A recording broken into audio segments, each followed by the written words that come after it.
اپنی اولاد کی عزت کیا کرو. اپنی اولاد کی ذرا بول کے بتائیے گا. اولاد کی کس کی؟ کون عزت کرے؟ ماں باپ کس کی عزت کریں؟ بیٹا جی کہہ کے پکارو، میرا بیٹا کہہ کے پکارو. ان کو وقار دو، ان کو عزت دو. اولاد کے لیے تو خیر اصول ہے کہ اولاد عزت کرے گی. اس کے لیے تو کہہ دیا کہ ماں باپ جنت بھی ہیں، تیری دوزخ بھی ہے.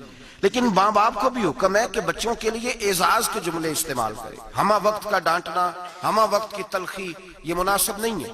ان کے لیے عزت کے جملے استعمال کرے. یا بنیا، اے میرے بیٹے. پہلا درس کیا دیا؟ فرمایا لا تشرک باللہ، بیٹے اللہ کے ساتھ شرک نہ کرنا. کیوں؟ ان الشرک لظلم عظیم، بے شک شرک بہت بڑا ظلم ہے. سب سے پہلی نصیحت اپنی ذات کے لیے نہیں کی. ہم ساری زندگی جب بھی لیکچر دیتے ہیں یہی کہتے ہیں، ساری زندگی یہی کہتے رہتے ہیں، میں نے سال گوا دیے، میں نے کاروبار کیے، میں نے دنیا چھوڑی، میں نے پردیس کاٹا تیرے بنگلے کے لیے، تیرے مکان کے لیے، تیری فلاں چیز کے لیے. کبھی یہ بھی تو بتائے نا کہ کوئی باپ اٹھ کے کہے کہ میں نے بڑا وقت دیا ہے تجھے اللہ سے جوڑنے کے لیے، تجھے رسول پاک کا غلام بنانے کے لیے. میں نے کئی دہائیاں بتا دی تجھے نبی پاک صلی اللہ علیہ وسلم کی غلامی سکھانے کے لیے. اس پر بھی تو کبھی کو باپ اپنی اولاد کو احساس دلائے. سب سے پہلی بات یہ کی کہ بیٹا شرک نہ کرنا، اللہ کے ساتھ کسی کو شریک نہ ٹھہرانا، اس سے بچنا. آگے اگلا جو حضرت لقمان کا فرمان ہے وہ آیت نمبر 16 کے اندر ہے.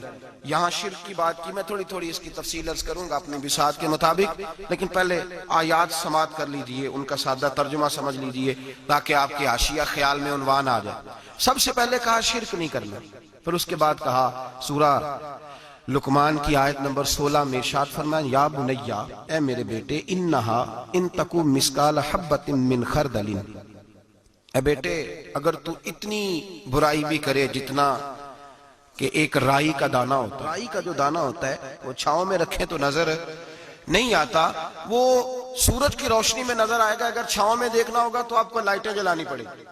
تو حضرت لقمان اپنے بیٹے کو نصیحت کرتے ہیں، کہتے بیٹے اگر تو رائی کے دانے کے برابر بھی گناہ کرے اور پھر وہ گناہ اس طرح ہو فَتَكُنْ فِي صَخْرَةٍ أَوْ فِي السَّمَاوَاتِ أَوْ فِي الْأَرْضِ، چاہے رائی کے دانے کے برابر گناہ ہو اور پہاڑ میں چھپا ہو یا زمین اور آسمان میں چھپا ہو تو کیا ہوگا؟ اپنے بیٹے کو سمجھا رہے ہیں. کہتے ہیں یاتی بہ اللہ، اللہ پھر بھی اس کو نکال کے لے آئے گا. تو یہ نہ کہنا کہ میں کو پاپی ہوں، میں نے کو بینک لوٹے ہوئے ہیں، میں نے کو قتل کیے ہوئے ہیں. فرمایا رائی کے دانے کے برابر بھی، اپنے بیٹے کو کہہ رہے ہیں رائی کے دانے کے برابر بھی اگر تو نے گناہ کیا تو اللہ اسے بھی لائے گا.